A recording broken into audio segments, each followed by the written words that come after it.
Well, what did we do all day? We do what we were told by our parents. I didn't do a lot of chores, no. But in those days when we had cattle, we had, you know, the separators. They bring the milk to the house and run them through the separator to separate the milk and the cream. Helping out the cows, you know. We start, we milk the cows first when we get up. We had wells.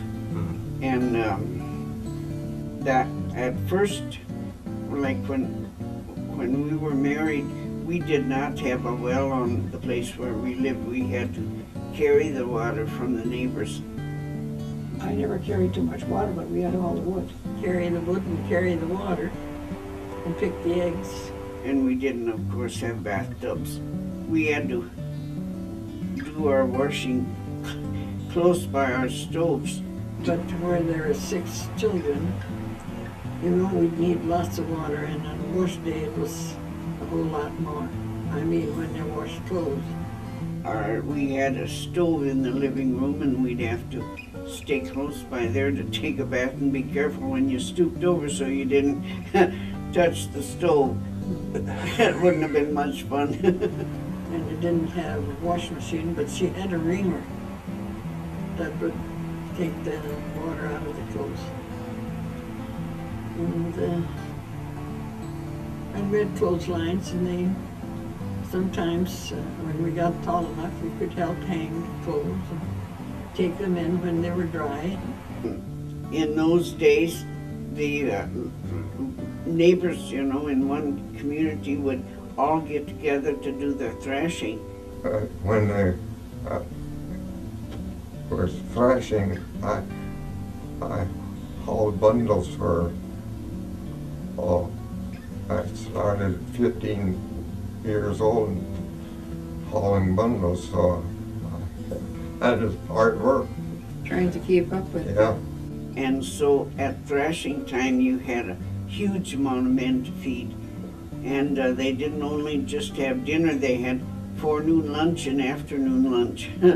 When Wheat, barley, oats. You know, they'd make sandwiches and a cake probably, and take it to the field with what they used mostly for hot coffee was the metal cream cans that we used to have. And they would fill it full of coffee and go out to the field, and that was a very big job. You gotta be a shock or your dad sheds the rain.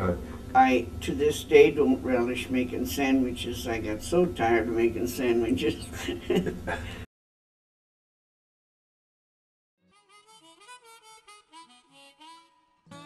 Oh, I suppose it was just plain meat and potatoes, you know.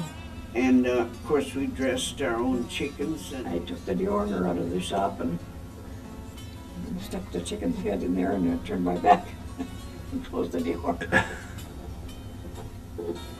I didn't like the part about killing them in the first place. And then we dipped them in boiling hot water after they were killed, and then until the feathers came off easily. And the way we would do it would be out in the trees, we had a rope hanging over a branch so that the chicken could be hanging there by the feet, and then you quickly slipped all the feathers off. They slid off very easily when the water was hot. No, I got brave after a while. I tried seeing the blood a few times, and I could kill it with an axe. Well, I didn't enjoy that very much, but I didn't kill any of them. They'd still all be alive if it were up to me. We, of course, didn't have any freezers in those days, so we had to can our meat. And then also, besides canning it, we smoked it, you know, so it was like ham and that sort of thing. After everything was froze, we used to butcher a beef and a pork, and we'd make sausage and head cheese. All those good things. But it was a 2 or 3 day job when they would butcher the animal, and then the men would cut them into the correct pieces, and then it was all washed and taken, so it was very sanitary. And now, like when we butchered pigs, then they made sausage, and we had a machine that you put the little intestines was what they were, and then you cranked this machine, and that filled up the sausage, and then of course, and we rendered the lard from the pigs. We that you had to either put on top of the stove or in the oven until it bubbled out, you know, and you got just the lard, and then there was these cracklings that you threw away. We had a garden, and we had everything. My mother was very provident, and we had that for our food, like in summer, and then she put everything up for the winter. And we lived in truck garden area, and the truck gardeners, they said we could go and sort of like, you call it gleaning.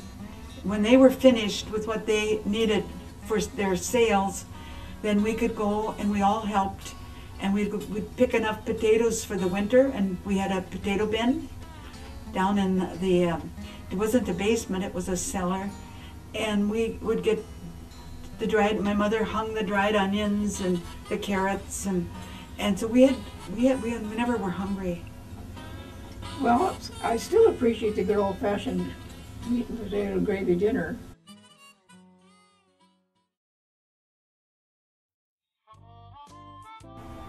They had little dessert once in a while, maybe apple pie. Once in a great while you'd have, once a year, you know, in a big family, you'd have waffles, you know, strawberry and whipped cream on it, you know. But in a big family, you didn't have it every day. Everything.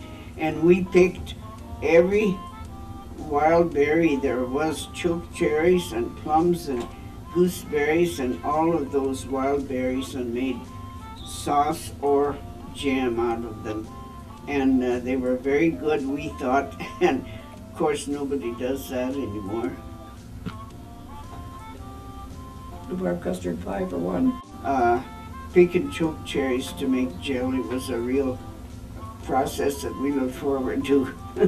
This particular thing, you just add the beaten eggs and the sugar and everything together with the rhubarb, and then you fold in the whipped egg white. Well, we had buckets. We had small buckets to so you could handle that easy while you're picking these choke cherries, and then poured them into bigger buckets. And if you were lucky, you didn't slide down the hill. If you don't make pie crust out of lard, it doesn't get the same. Beyond these, the choke cherry bushes seemed to love to grow on the side hill, and then you had to watch where you were stepping.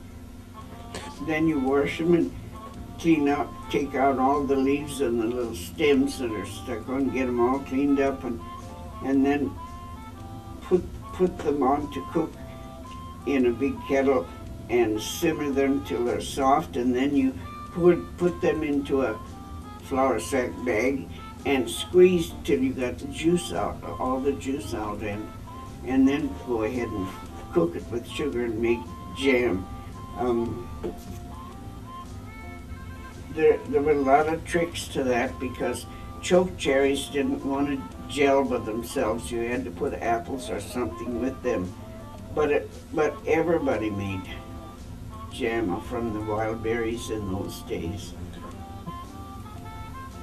I think I do for white bread, because you just add the flour a little bit at a time, and a little bit gets worked more. It gets more attention. It gets better.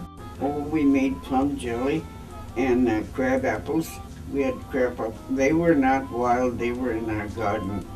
And we made crab apple pickles and sauce and jam. Well, crab apples, have you ever eaten one? They're the little crab apple, and it's cooked with vinegar and so forth, you know, and the stem is still on them, so you can eat them by holding the stem.